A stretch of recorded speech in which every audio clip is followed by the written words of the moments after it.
negara yang kaya nggak perlu lagi membangun. Jadi justru karena kita miskin maka kita membangun gitu, nggak perlu kalau udah nunggu kaya ngapain.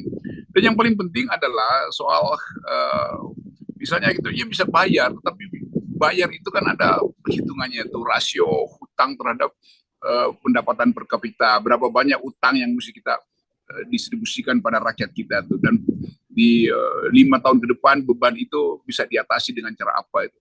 Kalau pemerintah bilang pemerintah bisa bayar utang, ya memang bisa. Oh dia jual BUMN semua hutangnya lunas kok.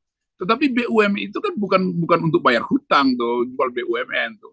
Apalagi yang bisa kita pakai, kita kuras saja sekarang kan nikel sekarang udah diprediksi tinggal 10 tahun. Dia dikuras benar-benar, mumpung lagi berkuasa Presiden Jokowi, kuras saja suka-suka tuh, supaya langsung bisa bayar hutang tuh. Tetapi itu nggak ada nilai tambahnya. Itu kita cuma gali-gali di bumi itu.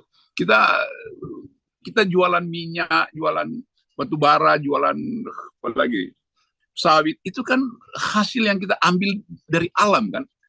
Kita nggak pernah jualan otak karena otak kita terbatas itu, otak kekuasaan, otak kabinet itu. Kan mestinya sebuah negara itu menganggap kami bisa mandiri karena kami jualan ide, jualan konsep, jualan pikiran. Jadi bayangkan kalau kita andalkan sekedar pada sumber daya alam itu yang mau dipakai buat bayar utang, dan sumber daya itu bisa hilang. Saya kasih ilustrasi, satu negara dulu tahun 80-an namanya Nauru di dekat-dekat Australia itu, New Zealand. Itu negara yang luasnya kira-kira ya 2 kali Singapura mungkin, atau lebih kecil dari Singapura. Itu negara paling kaya dulu karena di situ ada fosfor atau bauksit itu. Dan semua dunia datang ke situ buat mengambil bahan mentah itu.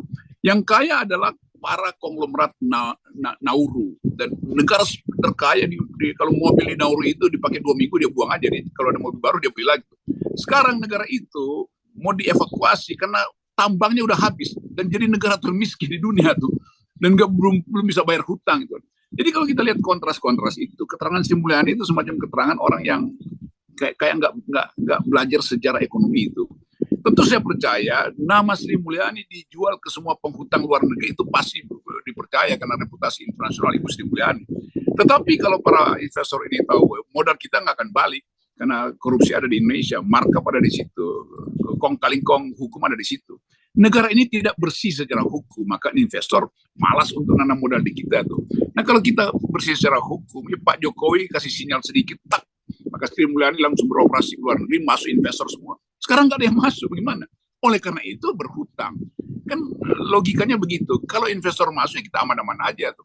Kalau kita mampu untuk mengekspor sesuatu barang jasa yang hasil kerja otak kita bisa, tapi kita nggak pakai otak. Gali-gali batu bara itu nggak perlu otak. Manjat-manjat pohon sawit itu nggak perlu otak. Itu cuma perlu alat berat itu. Padahal itu adalah ekstraktif yang pasti habis itu, lenyap satu waktu. Jadi Ibu Sri Mulyani juga kasih keterangan yang palsu itu, dan dia mesti bilang bahwa memang kita negara kaya, tapi negara kaya itu bisa bangkrut kalau nggak pakai otak. Kan mesti begitu tuh. Dan otak kekuasaan sekarang yang nggak dipakai karena ketidakadilan ada di mana-mana. Kalau terjadi keresahan sosial, semua infrastruktur itu dibongkar gitu. Atau bagian-bagian yang dieluk-elukan, bandara bisa dibakar, segala. Jadi hal yang mendasar adalah meletakkan problem bangsa ini pada keadilan sosial, itu intinya tuh. Dan keadilan sosial itu yang tidak terjadi tuh. Utang kita itu kalau dibagi per rakyat itu mungkin udah 50 juta setiap orang untuk bayar utang itu.